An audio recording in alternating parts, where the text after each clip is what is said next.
Você disse que existe uma diferença entre especialistas em sono e médicos do sono. Qual é essa diferença? Sim, e não é só uma nuance. É uma área totalmente diferente. Um especialista em sono, e aliás, eu adoro especialistas em sono. Eles me ajudam muito a fazer bem o meu trabalho. Especialistas em sono muitas vezes são acadêmicos, certo? Eles estão conduzindo pesquisas.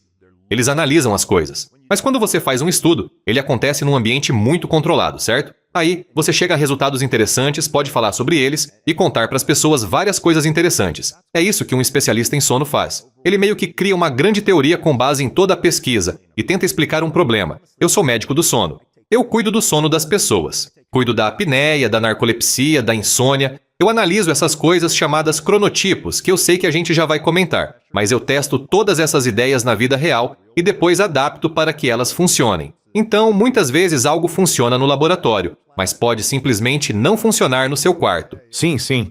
É interessante, porque antes de começarmos, você estava falando que tem 2 bulldogs franceses que dormem na cama com você. Tenho Você sim. tem uma TV de tela plana de 60 TV de polegadas tela ligada, grande. com luz forte, o tempo todo.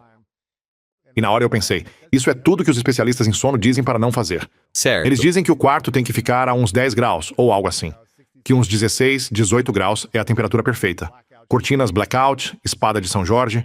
Tipo, ter todos esses lençóis com controle de temperatura. Isso. Tipo, Isso. ter um ambiente perfeito. E eu até amo a ideia de criar um ambiente perfeito para permitir que você durma. Mas parece que, sendo um dos principais médicos do sono, você não faz isso. Não mesmo. E eu também já ouvi especialistas em sono dizerem: não durma com seu parceiro, porque qualquer movimento vai atrapalhar seu sono. Se você pudesse ter o sono ideal, ideal mesmo, eles dizem isso. Mas eu também fico tipo, tá. Quem tem isso? Exato. Exatamente. Fala Quem sério. tem essa lista toda, né? Como médico do sono, você vai contra as regras de muitos especialistas em sono. O que eu tento fazer é adaptar essas regras, certo? Tento entender qual é o mecanismo dentro da pesquisa deles que pode ajudar as pessoas a dormirem melhor. E aí penso, como eu adapto isso à vida real e ao estilo de vida real das pessoas? Porque sim, eu sei que você é empreendedor, certo? Empreendedores dormem de um jeito diferente das outras pessoas. Deixa eu te dar um exemplo. Eu trabalho com empreendedores o tempo todo, e uma das coisas clássicas que eu ouço no consultório é: eu pego no sono numa boa, mas acordo em algum momento entre 1 e 3 da manhã, e aí ou demoro 1 hora para voltar a dormir, ou simplesmente não consigo dormir de novo. O que é isso e como eu resolvo? Aliás, essa é a pergunta número 1 que me fazem. Mas é diferente para um empreendedor. Quando um empreendedor acorda no meio da noite, ele não está estressado, ele está animado. Ele está pensando. Ele pensa, tive a ideia. Descobri qual é o problema do meu negócio. Então a gente precisa mudar um pouco a forma como pensava sobre insônia e adaptar isso à mentalidade empreendedora. Sim. Quando eu era criança, eu demorava horas para conseguir dormir. Sério? Demorava horas. E acho que era por causa de um ambiente familiar estressante. Talvez eu não me sentisse seguro psicologicamente ou emocionalmente. E eu sabia que meus pais me amavam, mas eles não tinham uma relação saudável entre eles. Então tinha muita incerteza, gritos, brigas, tratamento de silêncio e aquela sensação de: o que vai acontecer agora? A incerteza da vida para uma criança de 7, 8, 10 anos.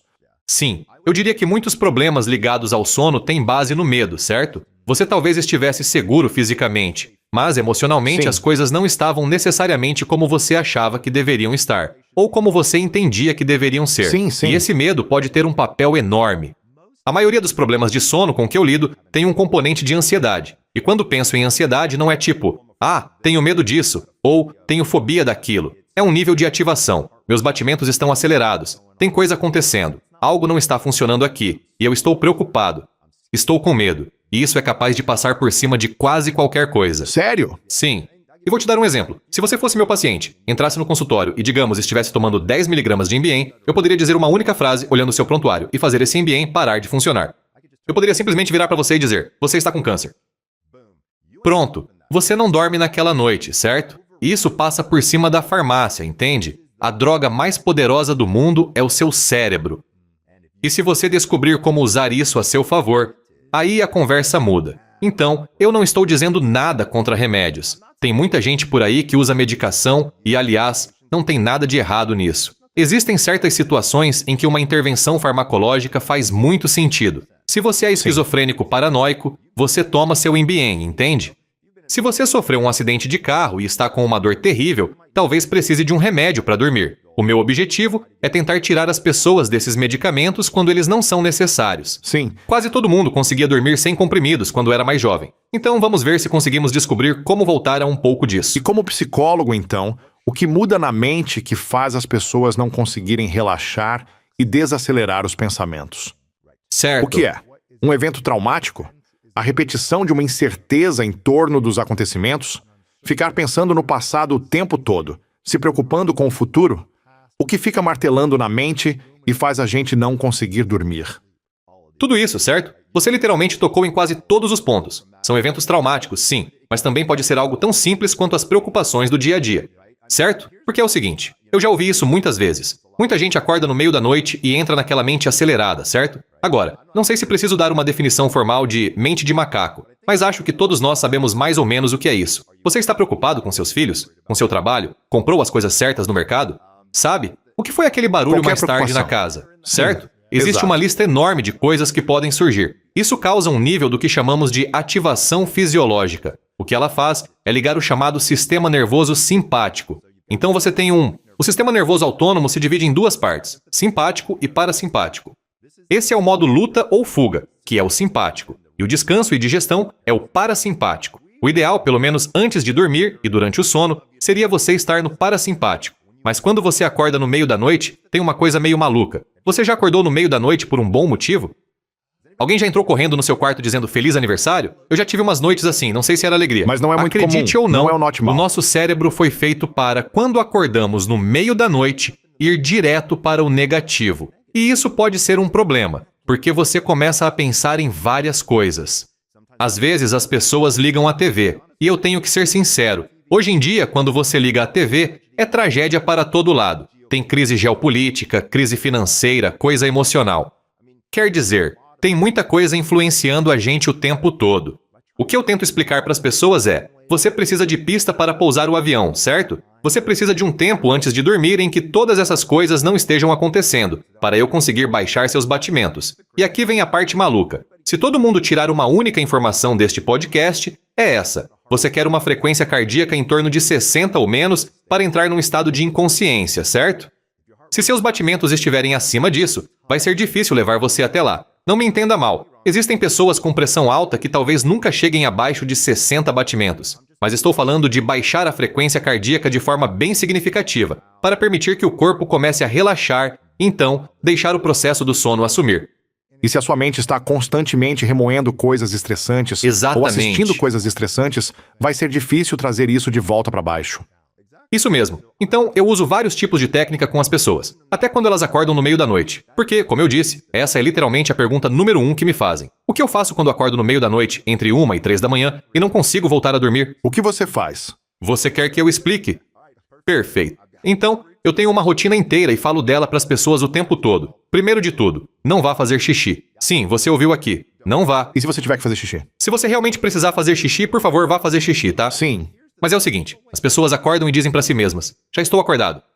Então posso aproveitar e fazer xixi, certo? O que acontece quando você sai da posição deitado, vai para sentado e depois fica em pé? Seus batimentos sobem. Exatamente. Aí você passa a ter 2 problemas nas mãos. Então, o que eu digo para as pessoas é: vire de barriga para cima, conte até 10 ou 15 e veja se você realmente precisa fazer xixi. Se precisar, por favor, me faça esse favor. Vai fazer xixi. Na cama não, certo? Não é para colocar uma fralda geriátrica, tá? Mas se você for levantar, deixe algumas luzes noturnas estrategicamente colocadas pelo caminho.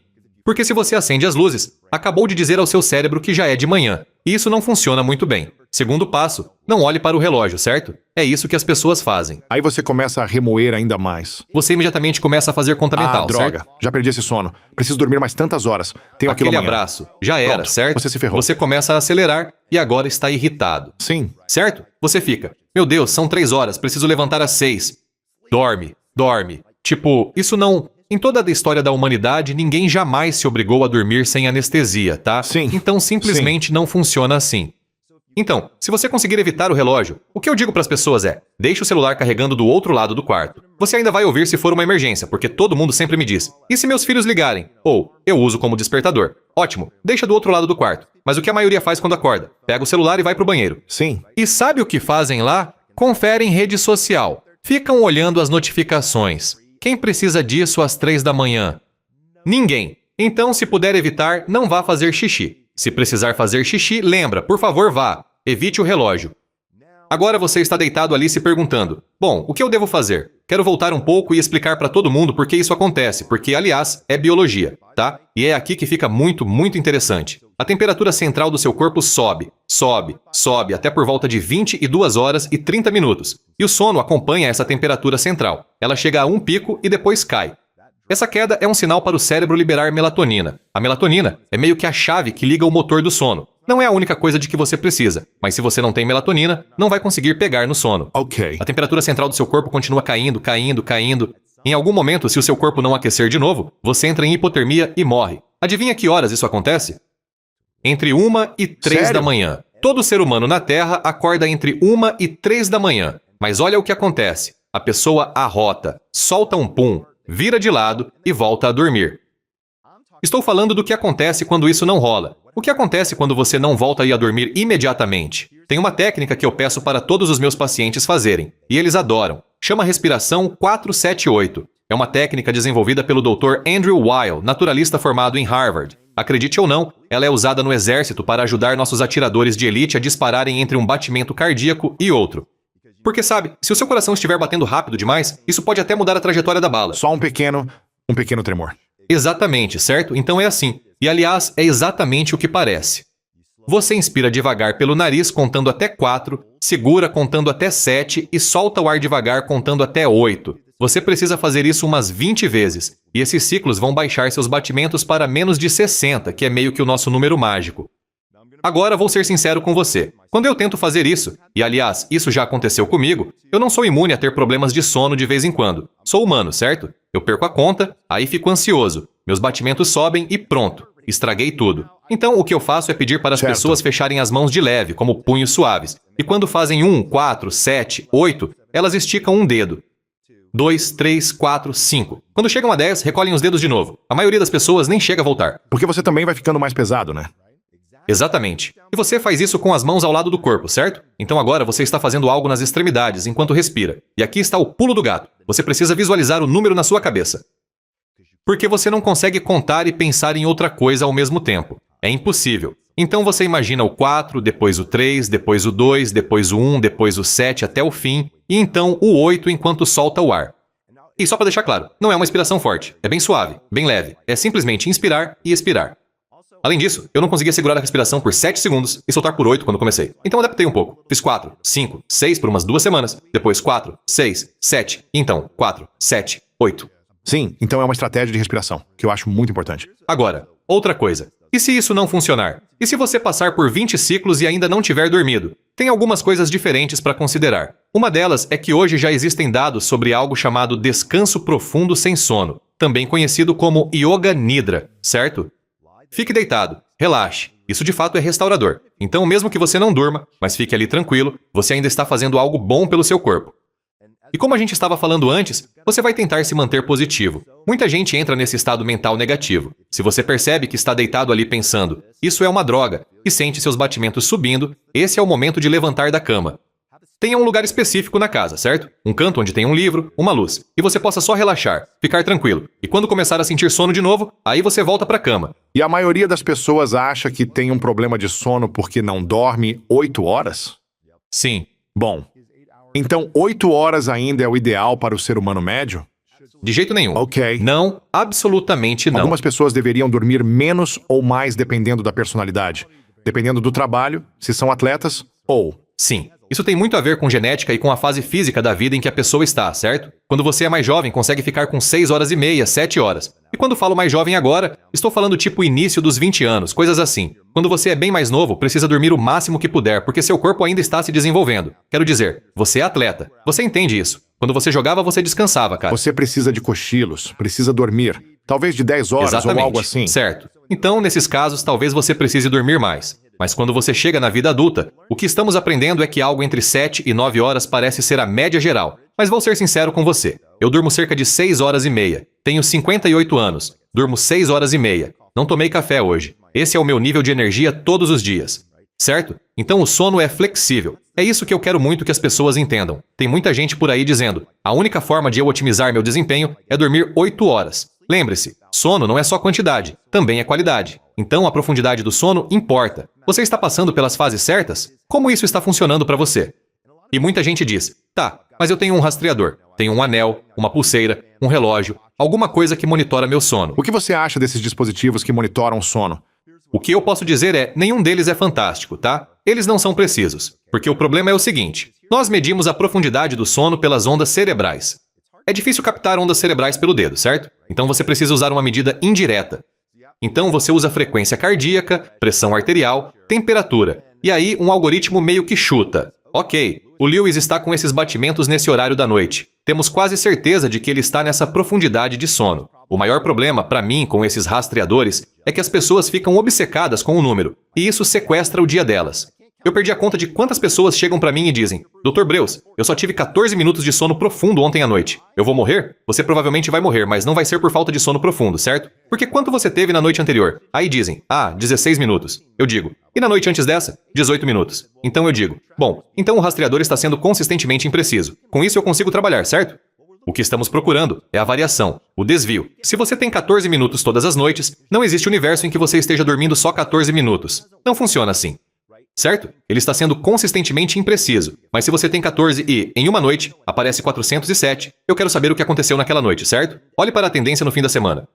Não fique preso ao número, porque às vezes isso vira uma profecia autorrealizável. A pessoa acorda, vê uma pontuação ruim de sono e pensa, meu dia já era, certo? Eu vou ficar acabado o dia inteiro. Não vai funcionar, nada vai dar certo, e todas essas coisas. E aí, acaba não indo bem, porque meio que foi a própria pessoa que criou isso, certo? Então use o rastreador como algo para te orientar em direções diferentes, mas você não deve olhar e dizer, esse é o número, porque infelizmente ainda não chegamos lá. Agora, eu diria que daqui a uns 18 a 24 meses talvez a gente chegue. Com algumas IAs e algoritmos que estou vendo por aí, eu não ficaria surpreso se muitas dessas empresas começassem a trabalhar nisso e ficassem cada vez melhores nessa variabilidade, nesse jogo de estimativa. E acho que, com o tempo, vamos chegar lá. Mas isso é muito diferente, por exemplo, do que fazemos na clínica com um estudo do sono, certo? Um estudo do sono é quando você realmente observa todas essas coisas. Você usa dispositivos médicos aprovados pela FDA, que de fato medem ondas cerebrais, medem o conjunto todo e te dão uma compreensão muito melhor. Então, se você tem um rastreador, use como guia, mas não como a Bíblia. O seu cérebro é um mecanismo de fechamento de ciclos. Ele vai encontrar respostas se você fizer perguntas. É o que ele faz. É como um labrador fiel. Se você pega um graveto e joga para o seu labrador, ele vai buscar.